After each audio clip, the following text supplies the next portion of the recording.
What's up, everybody? The Acolyte is back after a top episode last week, but did it bounce back this week? There will, of course, be spoilers here in my breakdown, so you've been warned. Now let's jump into the galaxy far, far away.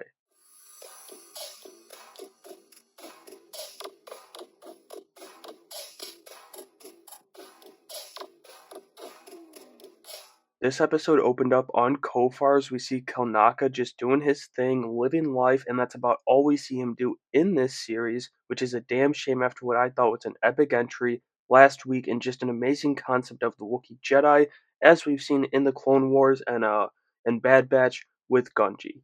Anyway, we head to Coruscant next, specifically the Jedi Temple, with Jackie in class with some new master, no clue who he is, but Osha. She's there waiting for her to finish so she can say goodbye to her newfound friend before she leaves. Back on Kofar, May and Chimera, they land, and he continues to just act like a weirdo because guess what? He's the Sith. It's been obvious and is incredibly obvious this episode, but who knows? Maybe I'm wrong. I don't know. We'll see. But May, she's definitely keeping an eye on him too.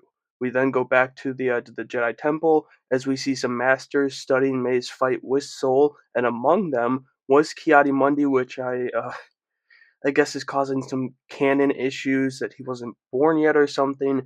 I don't know. All I know about Kiadi, he looks like a Goomba, and I love him. That's all I care about. I love seeing him here. If it caused canon issues, that really sucks, but to be honest, I don't really care all that much. It was just cool seeing him.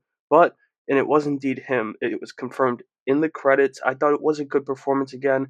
Didn't really care all that much. All the plot armor and limitations considered, it was pretty good. So that was definitely a highlight for me of this episode, all things considered. But during this meeting, Vernestra comes storming in, and I hate to say it, she's really the worst. Like, she's like a female Mace Windu. You hate her, but maybe she'll do something like how badass Mace is during the prequels that'll give you a side of her that you love. But all the way down to the bald head and the purple kyber crystal, she comes in here playing her Jedi games, saying, they can't take it to the High Council like Kiadi wants to, and they need to handle it themselves.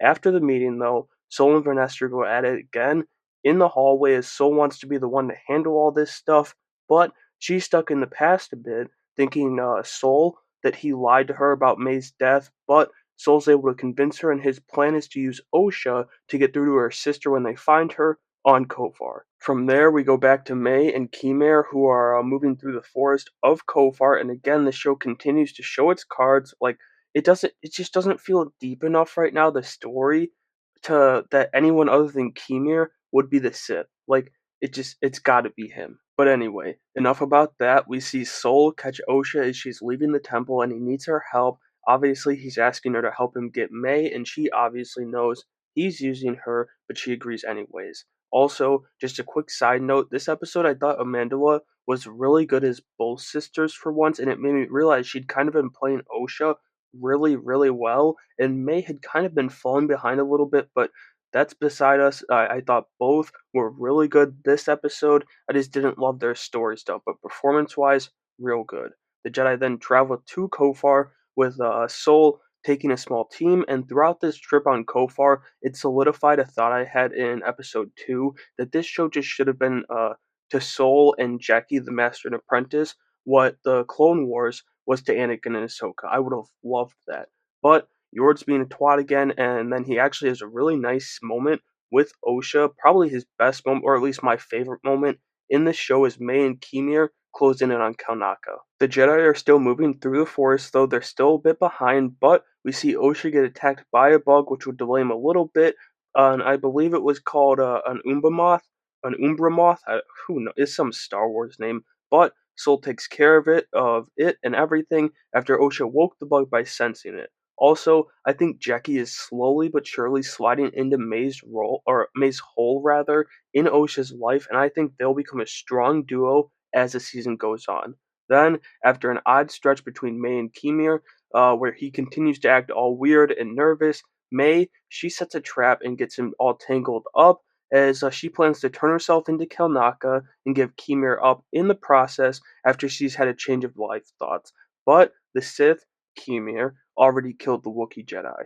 We then see the Sith reveal himself, levitating down from the trees, much like Dooku did in the 2D Clone Wars series as he approaches Osha and the Jedi. He quickly throws Osha to the side, and as the Jedi attack, he sends them flying back as the episode cuts to black. Now, I'm real mixed on that episode. I thought it was pretty boring throughout the entirety, but there were some great moments with Jackie and Soul, as I mentioned, that really kind of carried the episode, at least for me personally.